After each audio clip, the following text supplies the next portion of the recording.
ایران، اسرائیل، امریکہ اور مشرق وسطی کی موجودہ جنگ میں کیا روس اور چین ایران کے ساتھ ہے اور روس اور چین نے ایران کی کسی طرح کی کوئی مدد کی ہے؟ بظاہر اس دنیا میں دو خیمے بنے ہوئے، ایک خیمہ امریکہ کا ہے جس کے ساتھ مشرق وسطی یعنی مڈل ایسٹ ہے،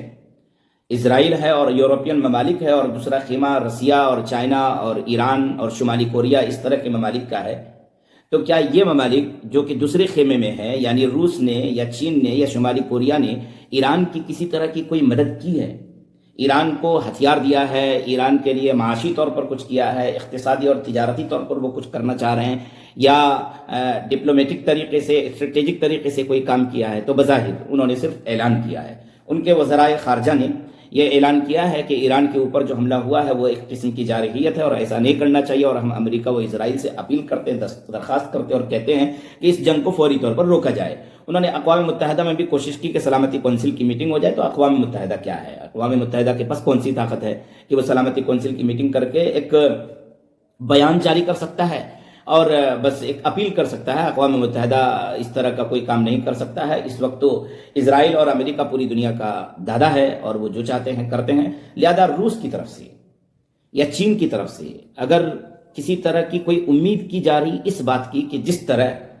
اسرائیل کی مدد کے لیے یورپ آ سکتا ہے اور اسرائیل کی مدد کے لیے مشرق وسطی کے مسلم ممالک ساتھ میں کھڑے ہیں، انٹیلیجنس ایک دوسرے سے تبادلہ کرتے ہیں، انٹیلیجنس کا ایک دوسرے کو خبریں پہنچاتے ہیں، اور جس طریقے سے امریکہ اپنی پوری طاقت کے ساتھ اسرائیل کے پیچھے کھڑا ہے، اس طریقے سے اگر آپ یہ سوچ رہے ہیں کہ روس یا چین ایران کے ساتھ کھڑا ہو جائے گا تو ایسا کبھی بھی نہیں ہو سکتا ہے۔ ہاں، روس نے S-400 Su-300 وہ جو دفاعی سسٹم ہوتا ہے، آسمان سے اگر کوئی فائٹر جیٹ طیارہ آ کر کے حملہ کر رہا ہے تو یہ نیچے سے مار کر اس کو گرائے، اس طرح کے ہتھیار ان کو دیے ہیں اور اس کا وہ استعمال بھی کر سکتے ہیں، لیکن رڈار سسٹم جو ہے وہ ایران کا کمزور ہے، یعنی ڈیٹیکٹ کرنا کہ کوئی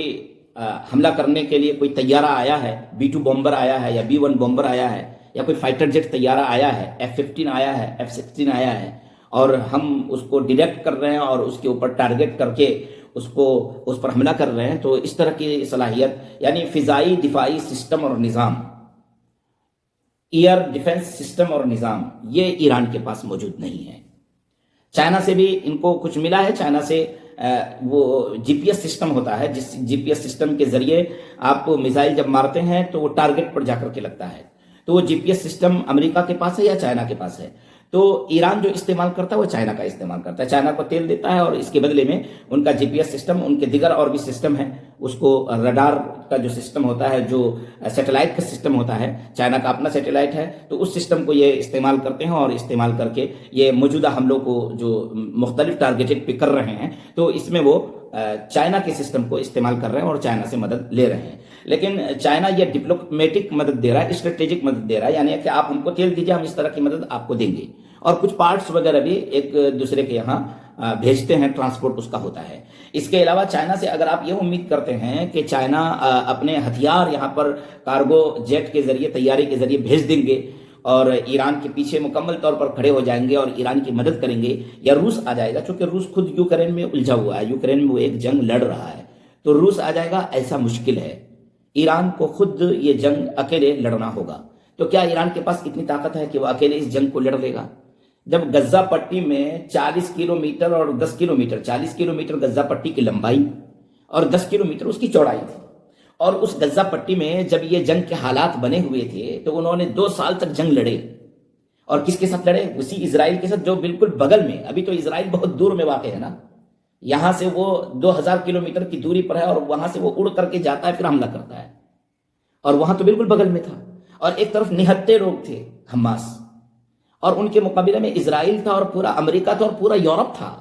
بلکہ پوری دنیا تھی، اور سب نے مل کر کے حماس کے ساتھ لڑائی لڑی۔ کیا حماس کو ختم کر دیا؟ بالکل نہیں۔ کیا وہ جنگ جیت گئے؟ نہیں، وہ 2 لاکھ لوگوں کے قاتل شمار ہوئے پورے ورلڈ میں، وہ ظالم شمار ہوئے، انہوں نے جنگ جیتا نہیں۔ انہی دنوں میں جب ایران نے ان پر حملہ کیا تھا، 12 روزہ جنگ ہوئی تھی، اس جنگ میں جب ایران کی طاقت کو انہوں نے دیکھا تو بخلائے، اور پھر تیاری کر کے ابھی ایران پر انہوں نے حملہ کیا ہے۔ ایران اکیلے کافی ہے، ایران کو روس کی اتنی ضرورت نہیں ہے، ایران کو چائنا کی اتنی ضرورت نہیں ہے۔ ہاں، رسیا اور چائنا اگر اپنی طرف سے کچھ اور مدد دے دیتے ہیں تو ایران مضبوط طریقے سے اور لڑے گا۔ ایران کا پلان بہت واضح ہے، وہ یہ چاہتے ہیں کہ پورے مشرق وسطیٰ میں جنگ چھڑ جائے، وہ یہ چاہتے ہیں کہ اسرائیل کے وجود کو سمیٹ دیا جائے، وہ یہ چاہتے ہیں کہ امریکہ کے غرور کو توڑ دیا جائے، اور اس کے لیے ایران نے بھرپور تیاری کر رکھی ہے۔ ایران کے پاس ایمانی طاقت ہے، اپنی اس ایمانی اور اسلامی طاقت پر عمل کرتے ہوئے اگر وہ ڈٹا رہے گا، بنیان مرصوص بالکل ڈٹا رہے گا، تو پھر ایران جو ہے وہ ان لوگوں کو شکست دے سکتا ہے۔ اتنی امید تو ہم کر رہے ہیں۔ ان کو ناکوں چنے چبوا دے گا، اسرائیل کو ہلا کر کے رکھ دے گا، امریکہ کے غرور کو توڑ دے گا ایران۔ بس ایران کو ڈٹ کر کے رہنا ہوگا اور مقابلہ کرنا ہوگا۔ دیکھیے آگے کیا ہوتا ہے۔ یہ میں سمجھتا ہوں، یہ میرا تجزیہ ہے، میرا تبصرہ ہے۔ مجھے اس بات کا اندازہ لگ رہا ہے کہ جب حماس اکیلے اتنا مقابلہ کر سکتا ہے، جو بہت کم لوگ تھے اور ان کے پاس ہتھیار بھی نہیں تھے، ان کے پاس تو میزائل کا ذخیرہ ہے اور ان کے پاس ڈرون کا ذخیرہ ہے، تو یہ بہت خطرناک